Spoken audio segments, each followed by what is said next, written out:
The rain fell in steady sheets against the glass windows of a small bookstore café, filling the space with the comforting rhythm of a storm outside. Inside, the rich aroma of freshly brewed coffee mingled with the scent of old books, creating a warm refuge from the cold. Sophia sat near the window, her fingers wrapped around a steaming cup, her eyes skimming over the pages of her favorite novel. The world outside blurred into an abstract painting of city lights and raindrops, but she didn't mind. Here, in this little sanctuary, she could escape. Then the door burst open with a gust of wind and rain, shaking the tiny brass bell above it. A man rushed in, dripping wet, shaking the moisture from his dark coat.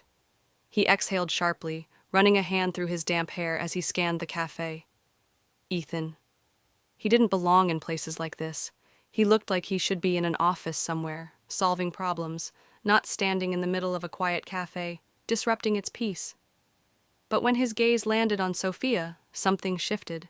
His eyes lingered for just a second too long. Sophia, intrigued, tilted her head slightly but said nothing, letting the moment pass as he hesitated near the counter.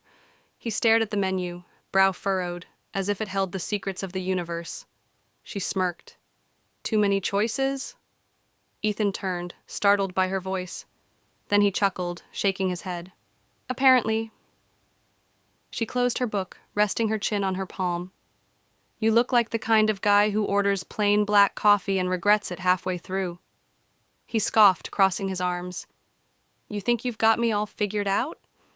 She gestured to the empty chair across from her. I could if you let me. Something flickered in his expression, curiosity, maybe even amusement. After a brief hesitation, he pulled out the chair and sat, and just like that, their story began.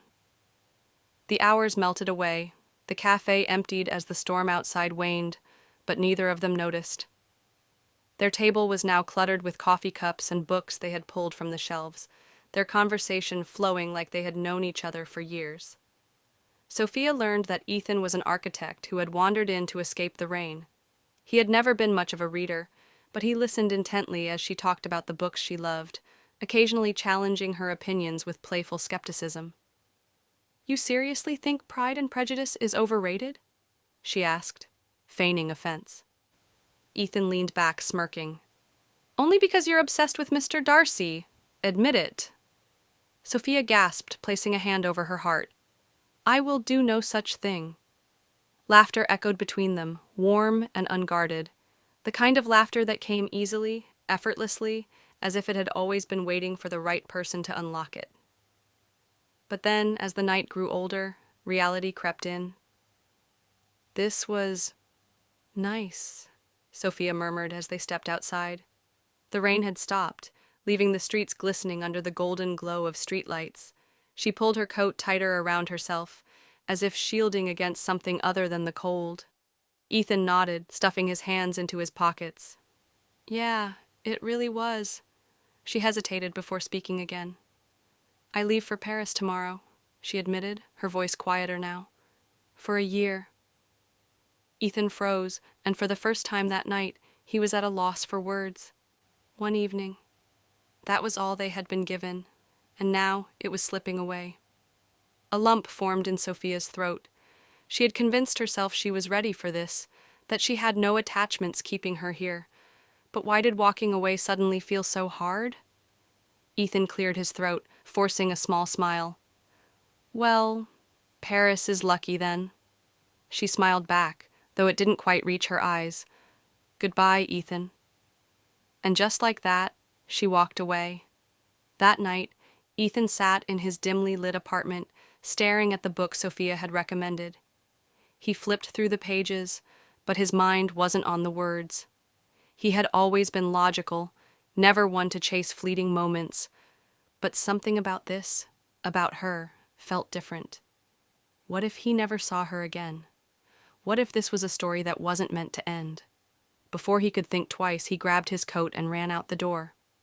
At the airport, Sophia sat by the boarding gate, her fingers tapping lightly against her suitcase.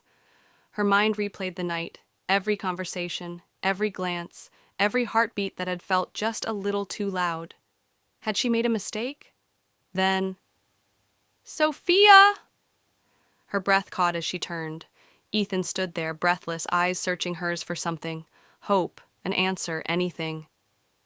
You came, she whispered. He let out a shaky breath. I know this is insane, and I know we barely know each other, but I don't want this to be just a memory. Her heart pounded. She had spent so much of her life chasing certainty, planning every step. But Ethan, he made her want to take a risk. He took a step closer. 1 year. I'll wait. If you come back, I'll be here. A tear slipped down her cheek, but this time she smiled. A real smile, filled with something deeper than words could capture. 1 year, she promised. The flight announcement echoed overhead. She glanced at the gate, then back at him, as if memorizing his face one last time. Then, with one final look, she turned and boarded the plane. 1 year later. The rain had returned, drumming softly against the cafe windows. Inside, Ethan sat at the same table, a book open in front of him, though his eyes weren't really reading. His coffee had long since gone cold. Had she moved on? Had she met someone new in Paris? He had told himself he would understand if she did. But as the months passed, he realized something. He wasn't just waiting. He was hoping. The doorbell chimed. A familiar voice, soft and tentative. Is this seat taken? His breath hitched. He looked up. There she was. Sophia stood in the doorway, a suitcase beside her, her auburn hair slightly damp from the rain. And she was smiling. Ethan exhaled a laugh, one of disbelief and relief all at once. Took you long enough. She pulled out the chair, settling in across from him. I had a feeling you'd still be here. He shook his head, grinning. And I had a feeling you'd come back. Some love stories don't need years to bloom. Sometimes they just need books, coffee, and the right person.